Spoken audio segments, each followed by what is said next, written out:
اور ہم نے ہر انسان کے اعمال نامے کو بصورت کتاب اس کے گلے میں لٹکا دیا ہے، اور قیامت کے روز وہ کتاب اسے نکال دکھائیں گے جسے وہ کھلا ہوا دیکھے گا۔ کہا جائے گا کہ اپنی کتاب پڑھ لے، تو آج اپنا آپ ہی حساب کرنے والا کافی ہے۔ جو شخص ہدایت اختیار کرتا ہے تو اپنے لیے اختیار کرتا ہے، اور جو گمراہ ہوتا ہے تو گمراہی کا ضرر بھی اسی کو ہوگا۔ اور کوئی شخص کسی دوسرے کا بوجھ نہیں اٹھائے گا، اور جب تک ہم پیغمبر نہ بھیج لیں عذاب نہیں دیا کرتے۔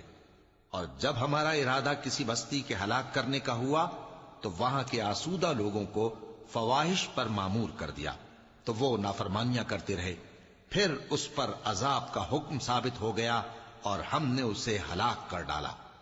اور ہم نے نوح کے بعد بہت سی امتوں کو ہلاک کر ڈالا، اور تمہارا پروردگار اپنے بندوں کے گناہوں کو جاننے اور دیکھنے والا کافی ہے۔